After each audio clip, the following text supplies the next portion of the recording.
Picture this. You are 27 years old, walking door to door in the Florida heat. The humidity is so thick you can barely breathe. Your business suit is sticking to your skin. You are trying to convince strangers to buy fax machines they do not want. You are wearing cream-colored pants because that is what looks professional. But there is a problem. Every time you look in the mirror, you can see the lines from your underwear showing through the fabric. It is embarrassing, it is distracting, and it is making you feel self-conscious during the most important meetings of your day. You walk into office buildings knowing that people are judging you before you even speak, and the one thing that is supposed to make you look professional is actually making you look unprofessional. The visible panty lines, the bunching fabric, the constant worry about how you appear from behind. We have all been there. That moment when something about our appearance makes us feel awkward, uncomfortable, maybe even embarrassed. Most of us just live with it, maybe complain to our friends, or try a different outfit tomorrow. We accept these small daily frustrations as just part of life. But what if that embarrassing moment was not just a problem to solve? What if it was the beginning of a billion-dollar empire? What if your most awkward personal struggle was actually the key to helping millions of other people? That 27-year-old woman was Sara Blakely. Her solution to visible panty lines would eventually make her the youngest self-made female billionaire in the world. But in 1998, she was just another struggling saleswoman with $5,000 to her name and a pair of scissors. This is the story of how one moment of personal embarrassment became the foundation for revolutionizing an entire industry, how a woman who failed at almost everything she tried turned her most awkward problem into her greatest success, and how the solution she created in her apartment would eventually be worn by millions of women around the world. But to understand how Sara built Spanx into a billion-dollar empire, we need to start at the beginning, because the path to that breakthrough moment was paved with more failures and rejection than most people could handle, and those failures were about to become the foundation for something extraordinary. Sara Trelithian Blakely was born in 1971 in Clearwater, Florida. Her father, Wayne Blakely, was a successful trial attorney, known for his sharp mind and persuasive speaking. Her mother, Ellen, was an artist who encouraged creativity and thinking outside conventional boundaries. Growing up, Sara absorbed both influences. From her father, she learned the importance of preparation, persistence, and never backing down from a challenge. From her mother, she learned to see possibilities where others saw problems, to think creatively about solutions, to trust her instincts even when they went against conventional wisdom. Sara had big dreams as a child. She wanted to be a lawyer just like her father. She pictured herself in courtrooms, making compelling arguments, fighting for justice. She was determined, ambitious, and convinced that success was just a matter of working hard and following the traditional path. But life had different plans for Sara Blakely, and those plans would teach her lessons that no law school could provide. After graduating from Florida State University with a communications degree in 1993, Sara got her first real job. She auditioned to play Goofy at Disney World. Picture this: a college graduate with big dreams, putting on a costume and trying to embody a cartoon character for tourists. The rejection was swift and crushing. She was not tall enough. Just like that, her first post-college job opportunity was gone. Strike one against her confidence. Strike one against the belief that hard work and good intentions were enough to succeed. Sara did not give up on her original dream, though. She set her sights on law school. She studied for the LSAT, the entrance exam that would determine her future as a lawyer. She took practice tests. She bought preparation books. She was determined to follow in her father's footsteps. She took the LSAT and failed. The score was nowhere near what she needed for law school admission, so she took it again, studying even harder the second time. Failed again. The dream she had held since childhood was officially dead. Imagine having your entire life plan crumble before you turn 25. The career you thought you wanted, the path your family expected you to follow, the identity you had built around becoming a lawyer, all of it gone because of test scores that said you were not smart enough or prepared enough for the future you had planned. This is the moment where many people give up on big dreams entirely. They settle for whatever job they can get. They stop believing they are capable of something extraordinary. They accept that maybe they are just ordinary people destined for ordinary lives. But Sara was different. She did not know it yet, But these early failures were teaching her something invaluable. They were teaching her that traditional paths do not work for everyone, that sometimes you have to create your own opportunities, that rejection from one dream might be redirection towards something better. With limited options and mounting pressure to make something of herself, Sarah took a job selling fax machines door to door for a company called Danker. Picture spending your days walking through office buildings in Florida. The heat is unbearable. You are carrying heavy equipment. You are trying to convince busy professionals that they needed to upgrade their communication technology. This was 1993. Fax machines were still relatively new technology. Most businesses were skeptical about spending money on machines that sent documents over phone lines. Sarah had to educate potential customers about technology they did not understand, while also convincing them to make expensive purchases. It was humiliating work for someone who had pictured herself in a courtroom. Sarah would walk into offices and immediately face rejection. Secretaries would tell her the boss was too busy. Managers would dismiss her before she could even explain what she was selling. Business owners would look at this young woman carrying a fax machine and assume she did not know what she was talking about. But Sarah needed money, she needed purpose, and she needed to prove to herself that she was good at something. So she threw herself into fax machine sales with the same determination she had once applied to law school preparation. The job taught Sarah skills she would use for the rest of her life. She learned how to handle rejection, how to keep going when people said no over and over again, how to believe in a product when nobody else seemed to want it, how to find the few people who were willing to listen among the many who were not. Most importantly, she learned that selling was really about solving problems. The customers who bought fax machines were not buying technology. They were buying solutions to communication problems. They were buying time savings. They were buying efficiency improvements. Sarah learned to focus on benefits rather than features, on solutions rather than products. At night, Sarah tried stand-up comedy. She would go to local clubs and try to make people laugh. She was desperately searching for something she was actually good at. The question that haunted her was simple: what am I good at? After years of rejection and failure, she genuinely did not know. Law school had rejected her. Disney World had rejected her. Even her fax machine sales were a constant battle against rejection. Sarah was starting to wonder if she was just not cut out for success. The stand-up comedy did not go much better. Sarah would get on stage and try to make people laugh, but the audiences were not particularly responsive.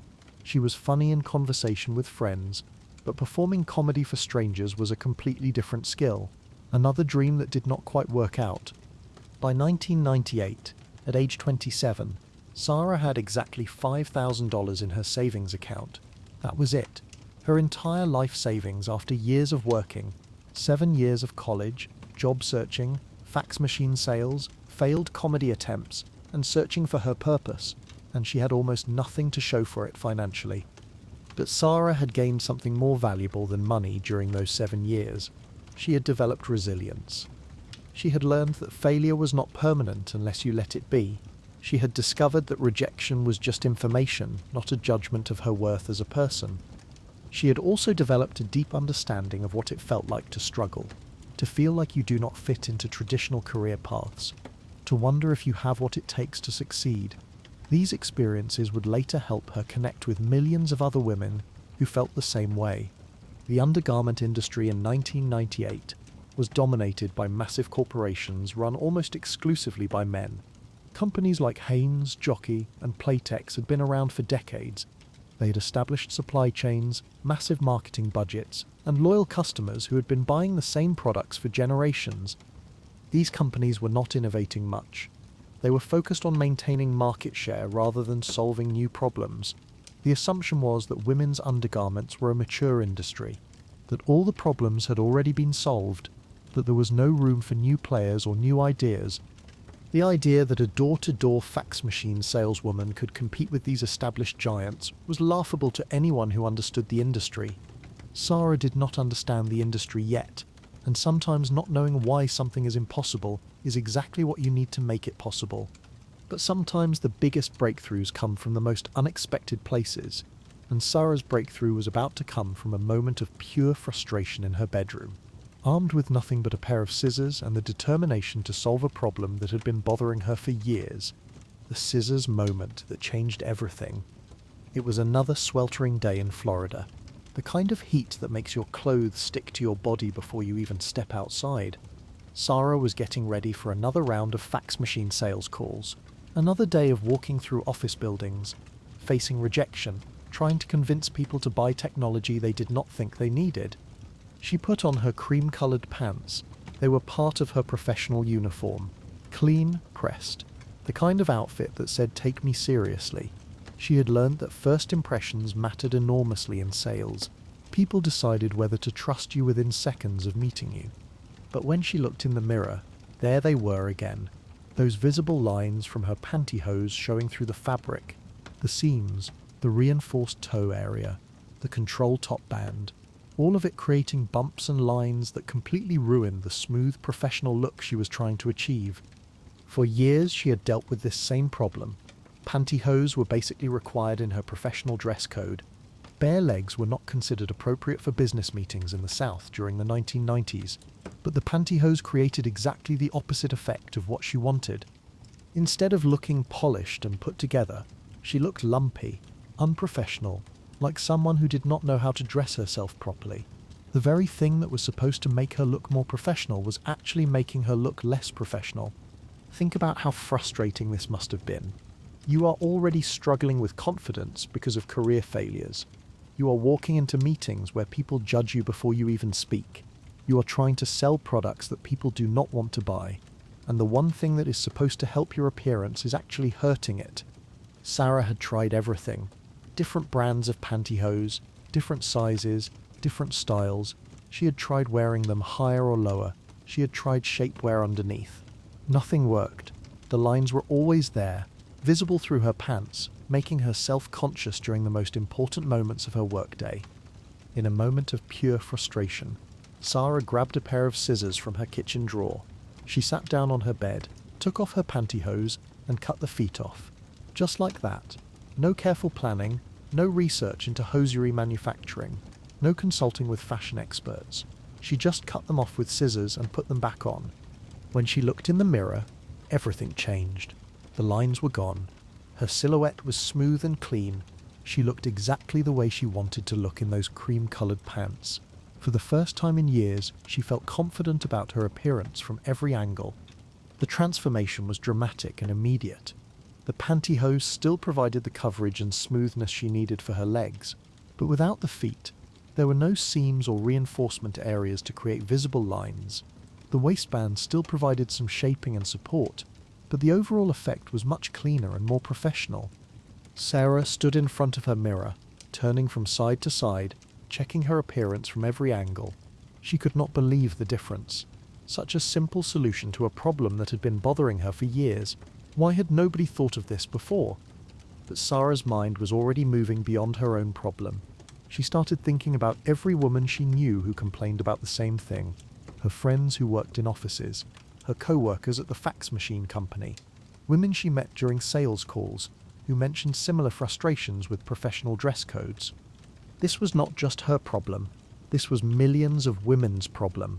Every day, women across the country were dealing with the same frustration, getting dressed for work and having to choose between visible panty lines and the professional appearance their jobs required.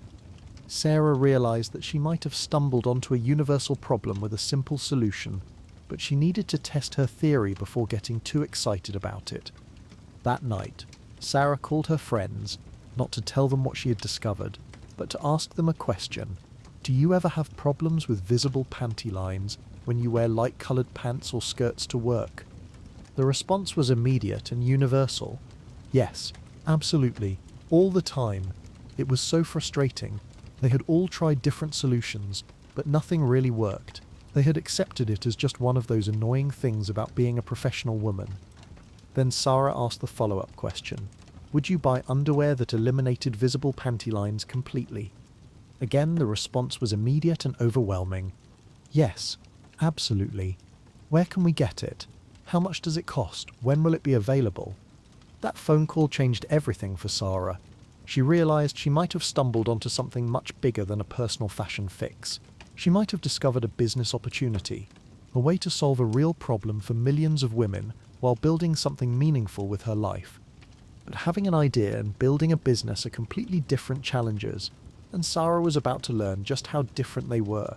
She was about to discover that turning a bedroom invention into a real company would require skills she did not have, knowledge she had never acquired, and persistence she had never been forced to develop.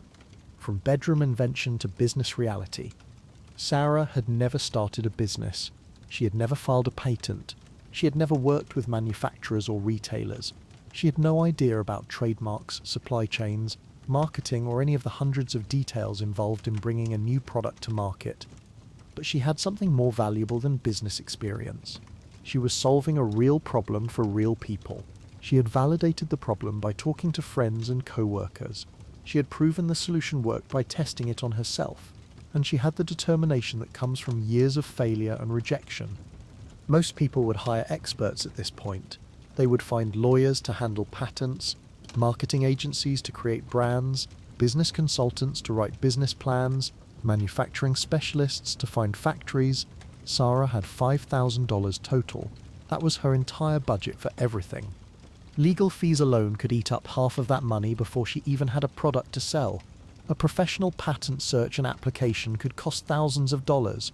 Trademark registration, business formation, and basic legal setup could cost thousands more. Sarah needed to find a different way. Instead of hiring expensive lawyers, Sarah went to the library. This was before the internet was widely available for research. She had to find physical books and journals about patent law. She had to learn the technical language of intellectual property protection. She had to understand the legal requirements for filing patent applications. Sarah spent nights and weekends at the Clearwater Public Library. She read through legal textbooks that she barely understood. She studied existing patents in the hosiery industry to understand how products were described and protected. She learned about patent searches, prior art, and the technical requirements for patent applications. Imagine teaching yourself patent law from library books, reading dense legal documents filled with technical language and complex procedures, having no professor to ask questions, no study group to work through difficult concepts, just you, a stack of books, and the determination to understand something completely outside your experience. The research took months. Sarah read through hundreds of existing patents related to hosiery, undergarments, and women's apparel. She learned the technical terminology of the industry. She discovered the different types of patent protection available. She figured out how to conduct her own patent search to make sure her idea was truly original. What she discovered was encouraging. No one had ever patented footless pantyhose designed specifically for shapewear purposes. There were patents for regular pantyhose, patents for shapewear garments, patents for footless hosiery for dance and athletic purposes, but nothing that combined these concepts the way Sarah's invention did. When Sarah finally felt confident enough to write her own patent application, she approached it with the same methodical determination she had applied to learning fax machine sales. She studied successful patent applications in her field. She learned the required format and language. She practiced describing her invention in precise technical terms. Writing her own patent application took weeks of careful work. Sarah had to describe exactly how her invention worked, what made it different from existing products, what benefits it provided to users, how it would be manufactured and used, all in the specific legal language required for patent protection. When Sarah finally filed her patent application, she felt a mix of pride and terror. Pride because she had taught herself patent law from library books and successfully completed a complex legal process on her own. Terror because she was betting everything on an idea that started with a pair of scissors in her bedroom. But a patent application was just paperwork. Sarah still needed to turn her idea into an actual product that people could buy. She needed a brand name, packaging design, manufacturing partners, and a way to sell the finished product to customers. Creating a brand name turned out to be just as challenging as filing the patent. Sarah knew the name had to be memorable, fun, and capture what the product did.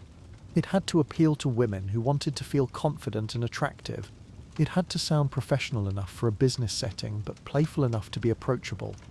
Sarah tested dozens of potential names with friends and co-worker. She tried variations on words like smooth, sleek, shape, and line. She experimented with made-up words that sounded modern and catchy. She considered using her own name or initials. Nothing felt quite right. After weeks of brainstorming, she came up with Spanx. It captured the idea of smoothing and shaping. It was short and memorable. It had a bit of attitude that appealed to women who were tired of dealing with visible panty lines. But when Sarah said it out loud, something did not feel quite right. The KS sound was too harsh, too aggressive for a product that was supposed to make women feel confident and beautiful. The word sounded more like something you would do to a misbehaving child than something that would make you look better in your clothes. So Sarah made a small but crucial change. She changed the KS to X, Spanx. It sounded softer, more playful, more mysterious. The X gave it a modern, almost futuristic feel.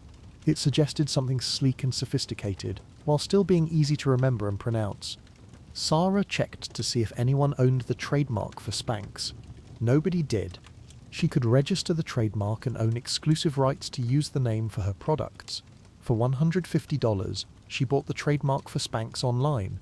Just like that, her brand was born. Now came the really hard part: finding someone to actually manufacture her product. Sarah started calling hosiery companies across the United States. She explained her concept over and over again. Footless pantyhose designed specifically for smoothing and shaping under clothes.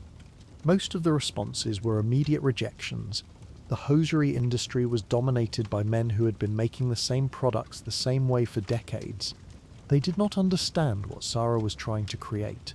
They could not see the problem she was trying to solve.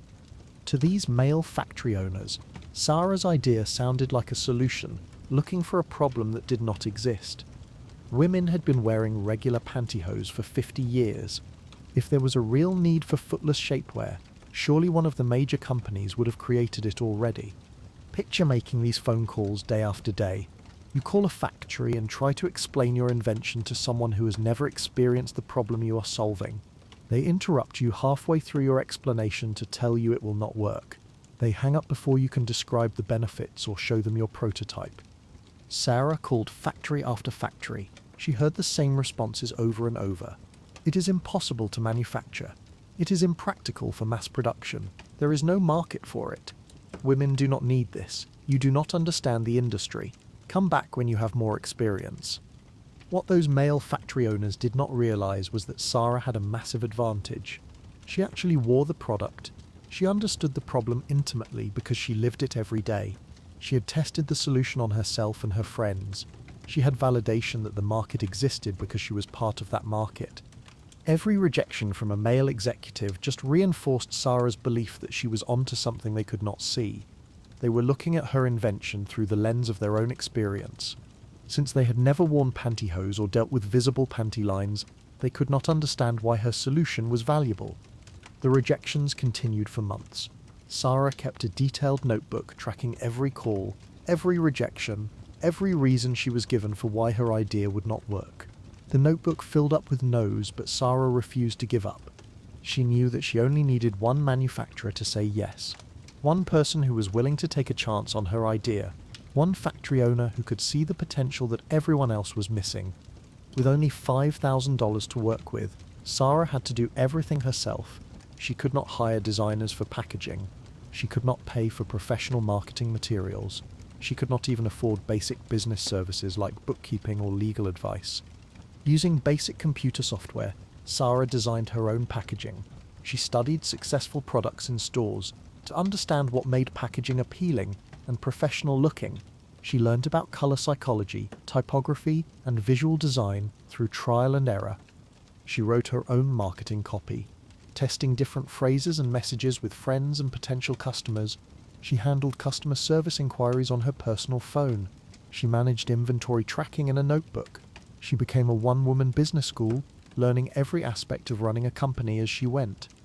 The rejection phase lasted 6 months. 6 months of daily phone calls to manufacturers who did not understand her product. 6 months of explaining the same concept over and over to people who could not see its value. 6 months of hearing no while maintaining belief that someone would eventually say yes. Finally, Sarah got a different response. A factory owner in North Carolina was willing to meet with her. His name was Ted, and he agreed to the meeting for one specific reason. His teenage daughters had been pestering him to take the call after Sarah's persistent phone calls to his office. Think about what this means. The breakthrough that would launch a billion-dollar empire happened because teenage girls convinced their father to give Sarah a chance. Sometimes the most important business decisions come down to human connections and family dynamics that have nothing to do with business plans, market research, or industry expertise. Sarah drove from Florida to North Carolina for the meeting. She brought prototypes made from pantyhose she had cut up in her apartment. She brought testimonials from friends who had tried the product. She brought every ounce of passion and conviction she had developed over months of rejection and refinement. Ted listened to her pitch with the skepticism of someone who had seen hundreds of product ideas over the years. He examined her homemade prototypes with the critical eye of a manufacturer who understood production challenges and cost constraints. But he also listened to his daughters, who had tried Sarah's prototypes and were enthusiastic about the product. They explained to their father why this invention was different, why it solved a real problem that affected millions of women, why their friends would want to buy it.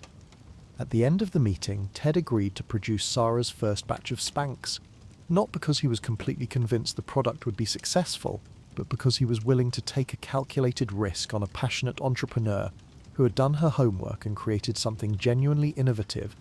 Sarah left that meeting knowing her life had just changed forever. She had a manufacturer. She had a product that would actually exist. She had taken the first major step toward turning her bedroom invention into a real business. But having a manufacturer was just the beginning. Now Sarah needed to figure out the much more challenging problem of getting her products in front of customers who wanted to buy them, and that challenge would prove to be just as difficult as finding someone to manufacture them in the first place. Breaking into the big leagues, Sarah understood something crucial about retail distribution. If she could get Spanx into one prestigious retailer, other stores would follow. Retail buyers watch each other carefully. They pay attention to what their competitors are carrying. If Neiman Marcus decides a product is worth selling, Nordstrom takes notice. If Saks carries something, Bloomingdale's pays attention. Sarah set her sights on Neiman Marcus, one of the most exclusive department stores in the United States. Neiman Marcus was known for carrying high-quality, innovative products that appealed to affluent women who were willing to pay premium prices for superior solutions. Getting a meeting with Neiman Marcus buyers seemed impossible for someone with no industry connections and no sales history. Sarah had never worked in retail. She did not have relationships with buyers or sales representatives. She had no track record of successful product launches or marketing campaigns. But Sarah had learnt something valuable from her months of rejection by manufacturers. Traditional approaches do not always work. Sometimes you have to create your own opportunities. Sometimes the direct approach is more effective than the professional approach. Sarah's strategy was unlike anything Neiman Marcus buyers had seen before. She did not hire a sales agency to represent her product. She did not create a fancy presentation with market research and competitive analysis. She did not have business cards printed on expensive paper or a professionally designed portfolio. Instead, Sarah called the Neiman Marcus corporate office directly. She asked to speak with the buyer responsible for intimate apparel and shapewear. When she got through to the right person, she explained her product in simple, direct terms. She told the buyer about the problem she had solved, how she had invented footless pantyhose that eliminated visible panty lines, how women who tried the product loved it and wanted to buy more, how this could be exactly the kind of innovative solution that Neiman Marcus customers were looking for. Sarah asked for 10 minutes of their time, just 10 minutes to demonstrate something that could change how their customers felt about getting dressed every day, 10 minutes to show them a product that solved a real problem in a way that no existing product did. Most buyers would never take this kind of cold call. They are approached by dozens of vendors every week. They have established relationships with major brands and proven suppliers. They do not have time to meet with every entrepreneur who thinks they have invented something revolutionary.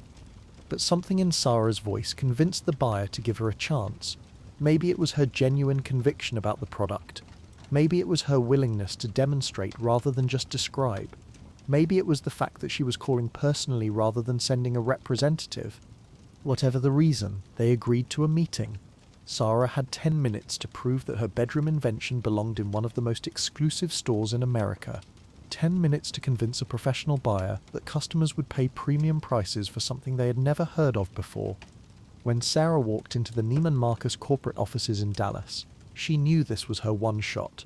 She had no backup plan, no other meetings scheduled with major retailers, no safety net if this did not work out. Everything she had worked for over the past 2 years came down to the next 10 minutes. Sarah had prepared for this meeting more thoroughly than she had prepared for anything in her life. She had researched Neiman Marcus customers and what they valued. She had practiced her presentation until she could deliver it flawlessly. She had anticipated every possible objection and prepared responses. But when the moment came, Sarah did something that no business school would ever teach. Instead of launching into a prepared presentation about market size and competitive advantages, she asked if she could demonstrate the product.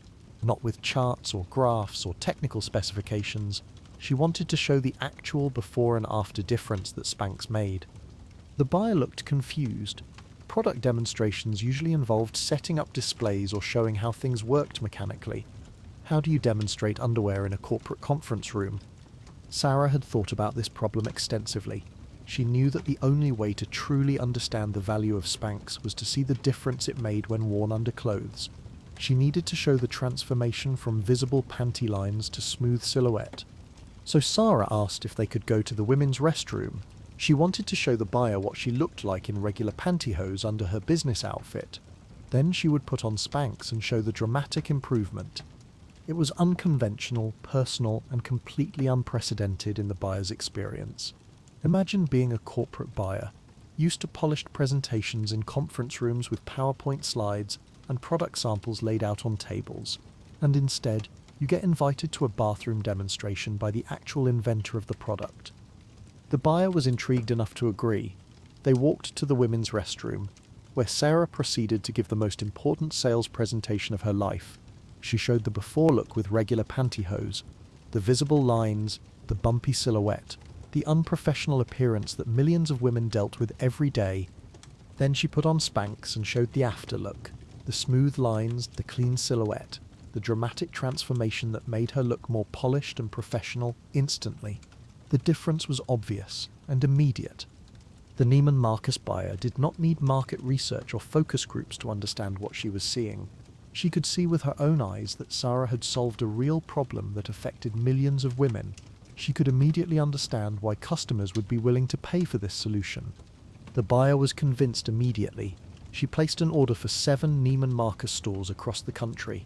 Sarah had her first major retail partner, but she also had a new problem that she had never anticipated: how to fulfill orders that were much larger than anything she had ever handled before. Sarah left the Neiman Marcus offices in a complete daze. In the span of 10 minutes, she had gone from bedroom inventor to supplier for one of the most prestigious retail chains in America.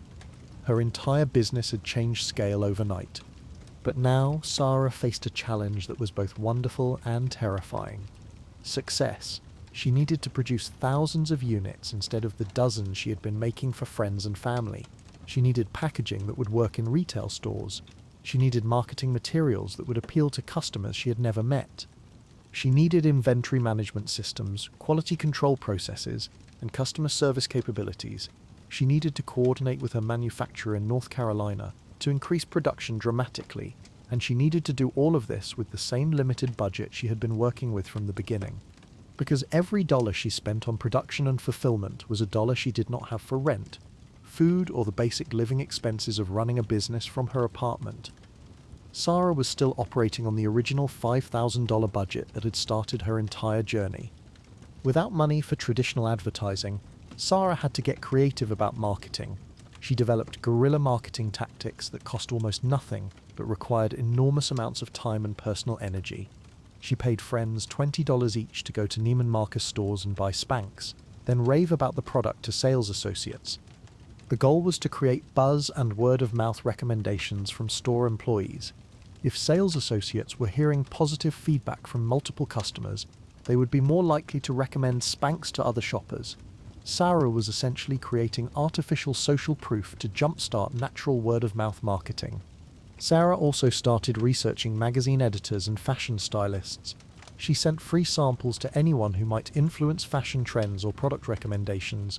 She wrote personalized letters explaining her story and why she thought their readers would love Spanx. She researched celebrity stylists and mailed them Spanx with personal notes explaining why their clients would benefit from the product. She could not afford to hire celebrity endorsement, but she could try to get products to people who dressed celebrities for public appearances. Everything had to be guerrilla marketing, because everything had to be free or nearly free. Sarah was competing against companies with million-dollar advertising budgets, using creativity, persistence, and personal connections instead of money. But Sarah discovered something that surprised her about marketing intimate apparel. Word of mouth was incredibly powerful for a product like Spanx.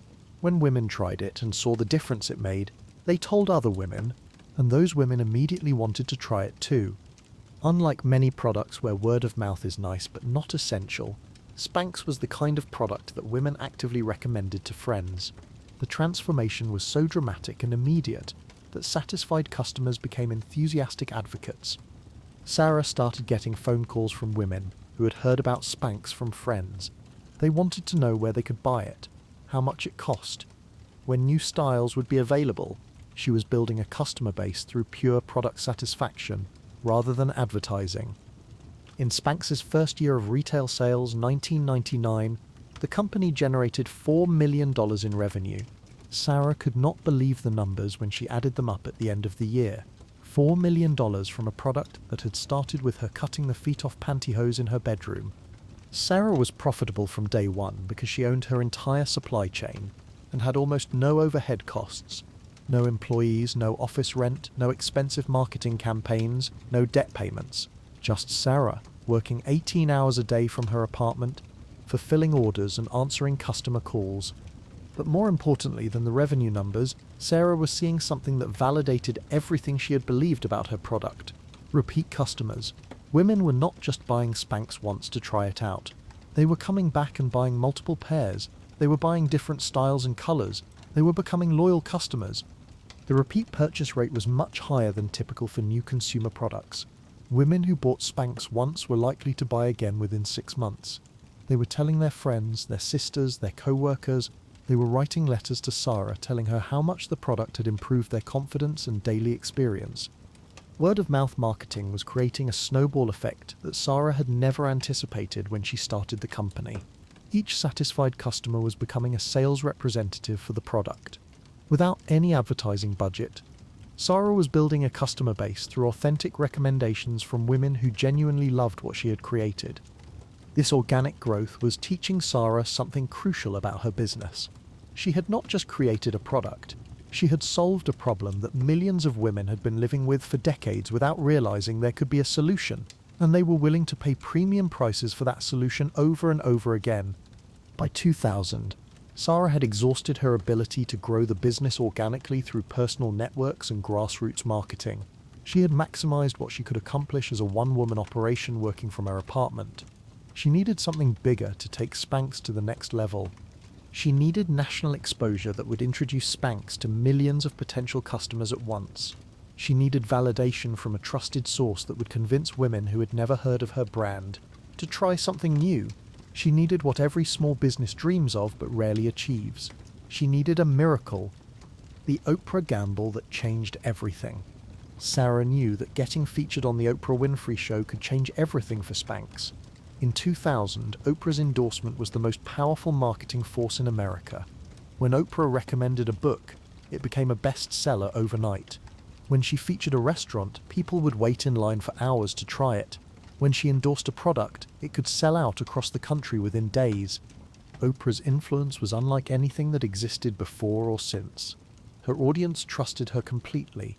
They believed that if Oprah recommended something, it must be worth trying.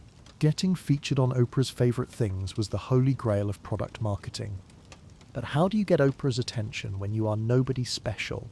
Sarah had no connections in the entertainment industry, no publicist who could make calls on her behalf, no agent who knew people at Harpo Productions, no friend of a friend who had ever met anyone who worked on the show.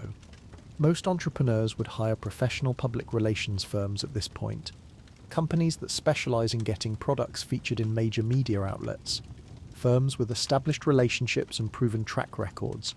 But those services cost tens of thousands of dollars, money that Sarah simply did not have. Sarah decided to try something that most business advisors would call completely insane. She was going to send Spanx directly to Oprah's personal office. No intermediary, no professional introduction, no carefully crafted media kit prepared by experts. Just Sarah, her product, and a personal letter, hoping that Oprah would try it and see what millions of other women had already discovered. Think about the audacity of this approach. You are a small business owner with one product and no media experience, and you decide to send your invention directly to the most influential media personality in the world, with no connections, no guarantee anyone will even open the package, no way to follow up or know if it was received. Sarah spent weeks crafting the perfect package to send to Oprah. She included several pairs of Spanx in different colours and sizes. She wrote a personal letter explaining her story, how she had invented the product to solve her own embarrassing problem, how it had helped thousands of other women feel more confident, and why she thought Oprah, who had always championed products that improved women's lives, would love it too. The letter was not a formal business proposal. It was personal and authentic. Sarah wrote as if she were talking to a friend about a problem they both understood. She explained the frustration of visible panty lines, the embarrassment of looking unprofessional because of underwear choices, the relief of finally finding a solution that actually worked. Sarah researched Oprah's personal style and preferences. She knew Oprah wore a lot of light-coloured clothing that would show panty lines. She knew Oprah cared about products that made women feel more confident and empowered. She tailored her message to connect with what she knew about Oprah's values and experiences. Sarah sent the package to Oprah's production company, and then began the most difficult part of the entire process: waiting. She had no way to track whether the package had been delivered, no way to know if anyone had opened it, no way to follow up without seeming pushy or desperate. Days turned into weeks. Weeks turned into months. Sarah heard nothing, no response, no acknowledgement that the package had been received, no rejection letter, just complete silence from Oprah's team. Sarah started to think her Hail Mary attempt had been just another rejection, except this time she did not even get the courtesy of being told no. She began to wonder if the package had been thrown away by an assistant who received hundreds of similar packages every week. Meanwhile, Sarah was running out of options for growing her business. She had maximized her retail presence with existing partners. She had exhausted her ability to generate word-of-mouth marketing through personal networks. She needed something bigger, or Spanx would remain a small regional brand rather than the national phenomenon she believed it could become. Then, on an ordinary Tuesday morning in late 2000, Sarah's phone rang. The caller identified herself as someone from Oprah's production team. Sarah almost hung up, thinking it was a prank call or someone trying to sell her something. But the caller knew specific details about the package Sarah had sent. She knew about the letter Sarah had written. She knew about the letter Sarah had written. She knew about the different colours and sizes of Spanx that had been included. This was really someone from Oprah's show calling about her product. The caller explained that people at Oprah's office had tried Spanx and loved it. They had tested it with staff members and production assistants.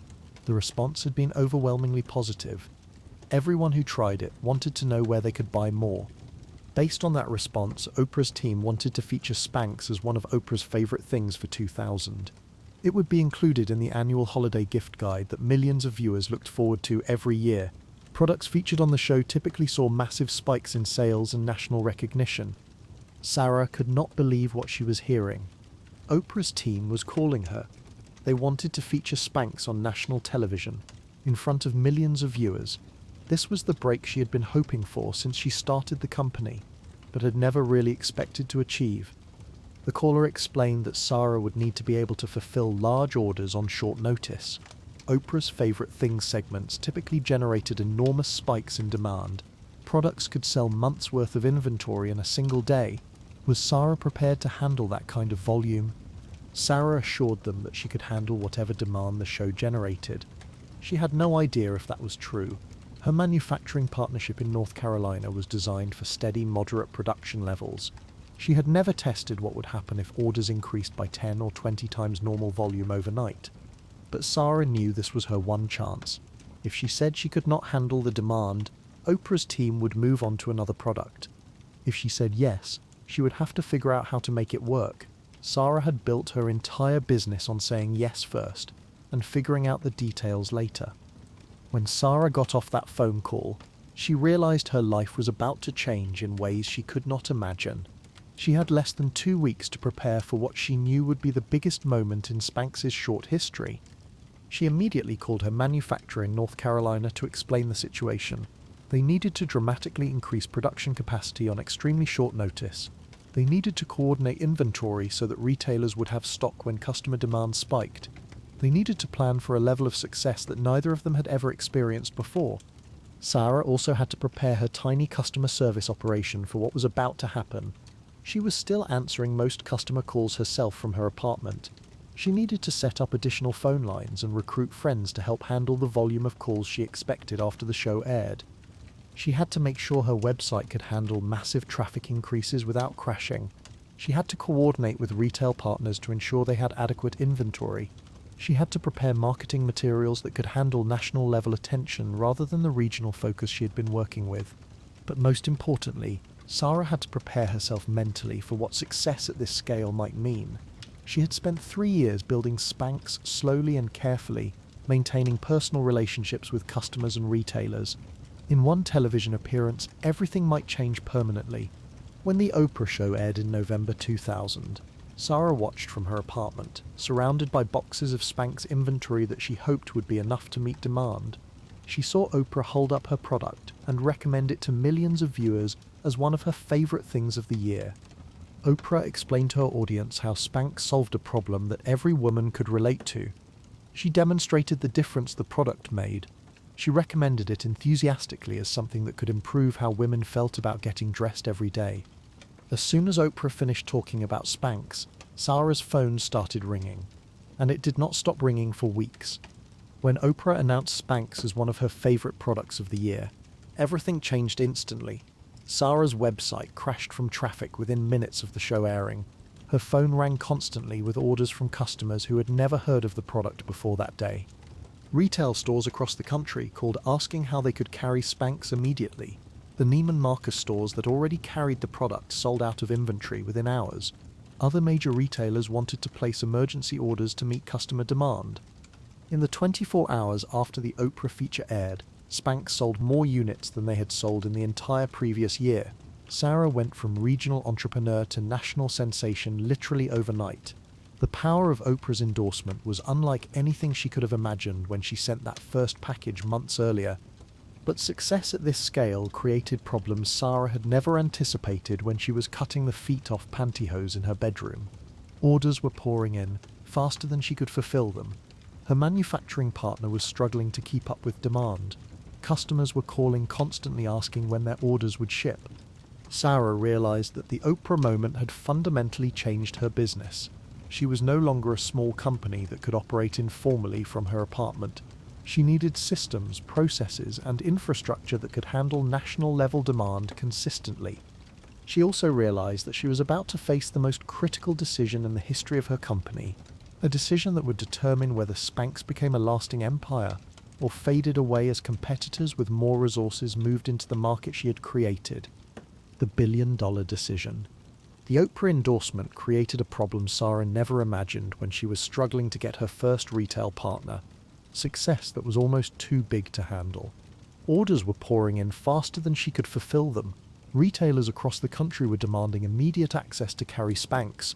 Competitors with massive resources were scrambling to create copycat products and capture market share. Sarah had to make the most critical decision in the history of her company. A decision that would determine whether Spanx became a lasting empire that she controlled, or whether she would lose control of the company she had built from nothing. Within weeks of the Oprah show airing, venture capitalists started calling. These were not small local investors or friends offering to help with funding. These were major investment firms with hundreds of millions of dollars in assets under management. Firms that specialized in scaling successful companies rapidly to dominate entire market categories. The venture capitalists had seen what happened when Oprah featured Spanx. They understood that Sarah had created something with enormous market potential. They wanted to invest massive amounts of capital to help Spanx capture as much market share as possible before competitors could catch up. For most entrepreneurs, this would be a dream come true. Professional investors with unlimited resources offering to fund rapid expansion. the money to hire teams of experts in manufacturing, marketing, distribution, and operations, the financial backing to expand internationally and establish Spanx as the dominant global brand in shapewear. The offers were staggering in their size and scope, tens of millions of dollars in exchange for equity stakes in Spanx, enough money to build factories, hire hundreds of employees, and launch massive marketing campaigns, enough capital to turn Spanx from a small company into a major corporation practically overnight. The venture capitalists painted compelling pictures of what Spanx could become with their support: retail partnerships with every major department store chain, international expansion into dozens of countries, product line extensions into adjacent categories, IPO potential that could make Sarah enormously wealthy while maintaining significant ownership. But Sarah faced a dilemma that revealed everything about her character, values, and long-term vision for Spanx. Taking investment money meant giving up control. It meant answering to board members who might not understand her vision or share her priorities. It meant potentially losing the very qualities that had made Spanx special in the first place. Think about what this decision meant for Sarah personally.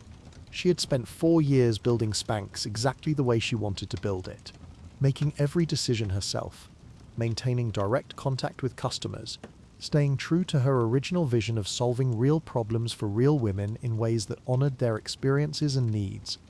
The venture capitalists were offering her financial security beyond anything she had ever imagined, but they were also asking her to fundamentally change how she ran her company, to give up the control that had allowed her to build something authentic and meaningful, rather than just profitable.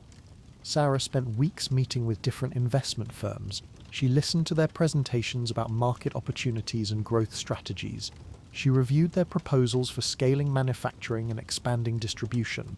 She considered their arguments about the competitive necessity of rapid expansion. But the more she learned about how venture capital worked, the more uncomfortable she became with the idea of bringing in outside investors. She realized that taking investment money would mean bringing in people who had never experienced the problems Spanx solved, men who had never worn pantyhose or dealt with visible panty lines, business executives who would see Spanx as a product to be optimized for profitability rather than a solution to be protected for authenticity. Sarah understood something about her business that the venture capitalists did not fully appreciate. Spanx was not just a product that happened to be successful, it was a brand built on authenticity and trust. Women bought Spanx because they trusted Sarah to understand their problems and create real solutions. That trust had been earned through Sarah's personal story and her continued involvement in every aspect of the business. Customers knew that the person who invented Spanx was still running the company. They knew that their feedback and concerns would reach someone who truly understood their experiences. Sarah believed that this authenticity could not be manufactured through professional marketing campaigns or corporate strategies. It could only be maintained by keeping Spanx true to its original vision and values. Taking venture capital money would inevitably compromise that authenticity in ways that might not be immediately obvious, but would ultimately damage the brand. After weeks of consideration, Sarah made a decision that business schools would study for decades.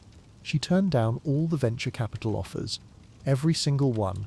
She decided to maintain 100% ownership of Spanx and continue bootstrapping the company's growth with internally generated revenue. It was a massive gamble that went against every piece of conventional business wisdom. When venture capitalists offer you tens of millions of dollars to scale your successful company rapidly, traditional advice says you take the money, you hire the experts, you build the corporate infrastructure, you compete at the highest possible level. Sarah chose a completely different path. She chose to remain the woman who had cut the feet off pantyhose in her bedroom and built a company around solving real problems for real people. She chose authenticity over optimization. She chose vision over resources. She chose control over capital. The decision meant that Spanx would grow more slowly than it could with massive investment. It meant Sarah would have to continue funding expansion with company profits rather than external capital. It meant she would have to compete against well-funded competitors using creativity and customer loyalty rather than unlimited marketing budgets. But Sarah believed that maintaining control was more valuable than having unlimited resources. She believed that staying true to her original vision was more important than rapid expansion.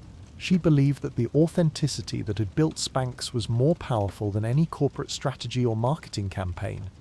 Sarah also understood something about the shapewear market that the venture capitalists might have missed. This was not a winner-take-all industry where the first company to achieve massive scale would dominate forever. This was a category where customer trust and product quality mattered more than market share and advertising spending. Women would not buy shapewear just because it was the most heavily marketed brand. They would buy products that actually worked from companies they trusted to understand their needs. Sarah believed that maintaining Spanx's authenticity and quality would be more valuable long-term than achieving rapid scale through external investment. This decision would determine everything that happened next in the Spanx story. Whether Sarah could compete effectively with major corporations while maintaining her independence, whether she could scale her business while staying true to her values, whether her bet on authenticity would pay off bigger than any venture capital investment could have provided. The stakes could not be higher. Sarah was betting her entire future on the belief that staying true to herself and her customers was more valuable than having unlimited resources to compete with major corporations. She was about to find out if she was right. Building an empire without compromise. Sarah's decision to maintain complete control of Spanx paid off in ways that surprised everyone, including Sarah herself. By 2001, just 2 years after turning down multiple venture capital offers worth tens of millions of dollars, Spanx was generating over $50 million in annual revenue. The company had expanded far beyond the original footless pantyhose to include a complete line of shapewear products. But the financial numbers told only part of the story.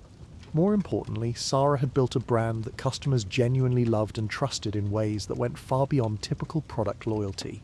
Women did not just buy Spanx products. They became devoted customers who felt personal connections to the brand and its mission.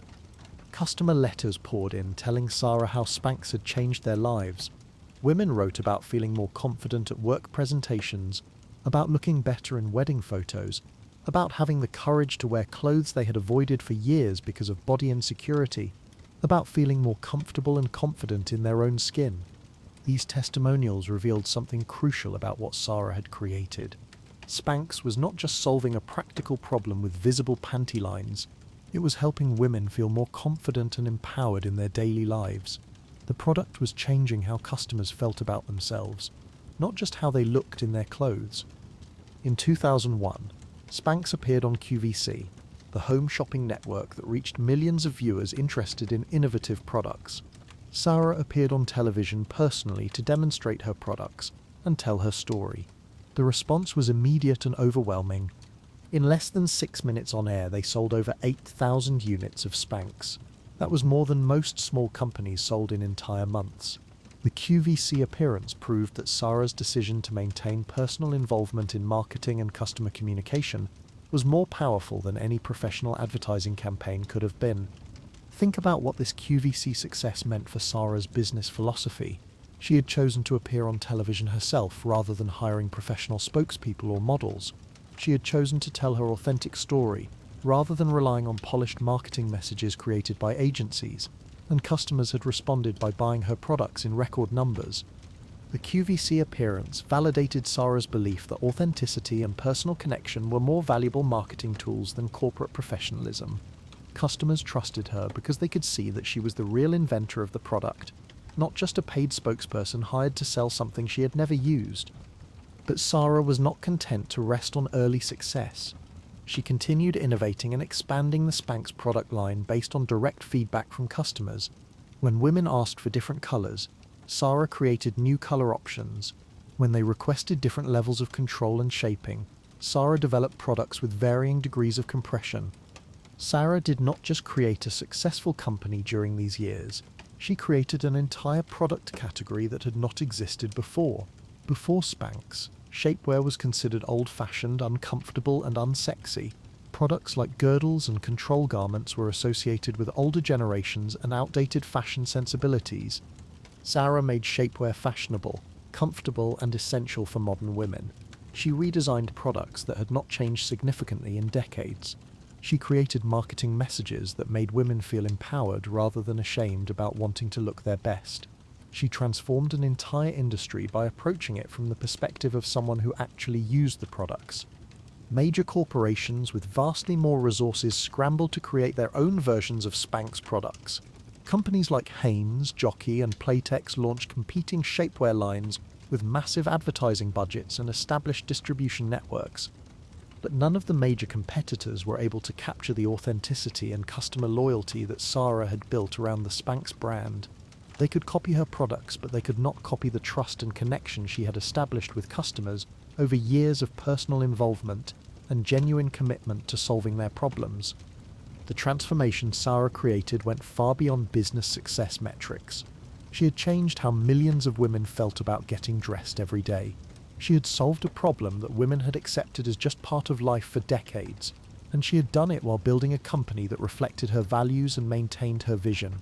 By 2005, Spanx was available in major department stores across the United States, and beginning international expansion, the company was generating over $100 million in annual revenue while maintaining the customer-focused culture that had made it successful in the first place. Sarah had proven that it was possible to compete effectively against major corporations while maintaining independence and authenticity. She had shown that customer trust and product quality could be more valuable than unlimited marketing budgets and corporate resources. In 2012, Forbes magazine estimated Sarah's net worth at over $1 billion, making her the youngest self-made female billionaire at the time. She had achieved this milestone while maintaining majority ownership of her company, something almost unheard of in the modern startup world. Think about the complete arc of this journey. Sarah had gone from a woman who could not get into law school to a billionaire who had revolutionized an entire industry. From someone who failed at selling fax machines door to door, to someone who built one of the most recognizable and trusted brands in women's fashion. But Sarah's success was not measured only in financial terms. It was measured in the millions of women who felt more confident because of products she had created. It was measured in the proof that staying true to your authentic self could be more powerful than following traditional business wisdom. Sarah's story had become an inspiration to entrepreneurs around the world, especially women who were trying to build businesses in industries dominated by men. She had shown that you did not need industry connections, advanced degrees, or unlimited capital to create something revolutionary. By 2020, Spanx products were available in over 50 countries around the world. The company had expanded beyond undergarments to include leggings, dresses, activewear, and other clothing categories, but the core mission remained exactly the same as it had been when Sarah first cut the feet off her pantyhose, solving real problems for real women.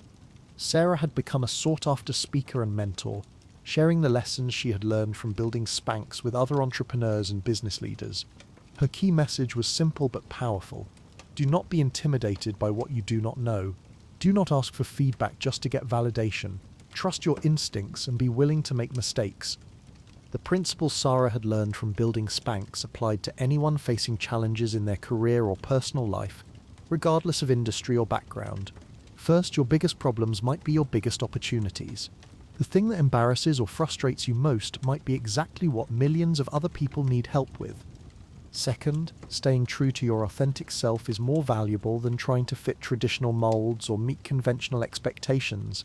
Sarah had succeeded because she remained the woman who understood the problem intimately. She never lost touch with her customers because she was her customer. Third, you do not need anyone's permission to solve problems and create value in the world. Sarah had not waited for industry experts to validate her idea. She had not needed venture capitalists to tell her the opportunity was worth pursuing. She had trusted her own experience and taken action based on what she knew to be true.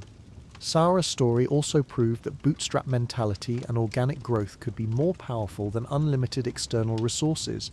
By maintaining control and staying close to customers, Sarah had built something that venture capital could not replicate or replace. Today, Sarah continues to run Spanx while also focusing on philanthropy and mentoring the next generation of female entrepreneurs. She has given away millions of dollars through her foundation to support women starting businesses and pursuing education. She continues to advocate for women in business and entrepreneurship at the highest levels. Her story remains one of the most inspiring examples of turning personal embarrassment into professional triumph. Sarah had transformed a moment of frustration in her bedroom into a global empire that had helped millions of women feel more confident and empowered. But perhaps the most important lesson from Sarah's journey is about the power of authenticity in business and life. She had succeeded not despite being different from traditional entrepreneurs, but because of it. Her perspective as a woman who had actually experienced the problem she was solving had become her greatest competitive advantage. Sarah's decision to cut the feet off her pantyhose had not been just a fashion fix. It had been the beginning of a business philosophy that prioritized real solutions for real problems over theoretical market opportunities identified through research and analysis. The rejection letters she had received from male factory owners had not been just business obstacles to overcome. They had been confirmation that she was solving a problem that half the population understood intimately, and the other half had never even considered. The bathroom demonstration at Neiman Marcus had not been just an unconventional sales pitch. It had been proof that authentic connection with customers was more powerful than polished presentations and professional marketing materials created by experts. The decision to turn down venture capital had not been just a business strategy. It had been a commitment to maintaining the values and vision that made Spanx special in the first place, even when conventional wisdom suggested a different path. Every major decision in Sarah's journey had come back to the same fundamental principle: stay true to yourself and your customers, even when everyone else is telling you to change. Trust your instincts even when experts say you are wrong. Believe in your vision even when the path forward is unclear. Sarah Blakely's journey from door-to-door fax machine saleswoman to billionaire entrepreneur proves that the most powerful businesses often start with the most personal problems. Her embarrassment about visible panty lines became the foundation for a global empire because she had the courage to turn her insecurity into innovation. The next time you find yourself frustrated by a problem in your own life, remember Sarah's scissors moment. Your biggest embarrassment might just be your next biggest opportunity. Sometimes the solution the world needs is sitting right there in your moment of frustration, waiting for you to be brave enough to act on it. Waiting for you to trust that your authentic perspective might be exactly what millions of other people need. Waiting for you to realize that your personal problems might be your professional breakthrough. Waiting for you to understand that your unique experience of struggle might be the key to helping countless others. Sarah's story reminds us that empire building is not just about having the right idea or access to the most money. It is about having the courage to stay true to yourself when everyone else is telling you to change. It is about trusting your instincts when experts say you are wrong. It is about believing in solutions that come from authentic personal experience rather than market research. And sometimes it is about being willing to take a pair of scissors to something that is not working in your life and creating something completely new from the pieces. Because the most powerful empires are often built from the most personal moments of frustration and the courage to do something about them. Your scissors moment might be waiting for you right now. In that problem you complain about but have learned to live with. In that frustration you share with friends but never think to solve. In that embarrassing situation you try to avoid but millions of others experience every day. The question is not whether you have problems worth solving. Everyone does.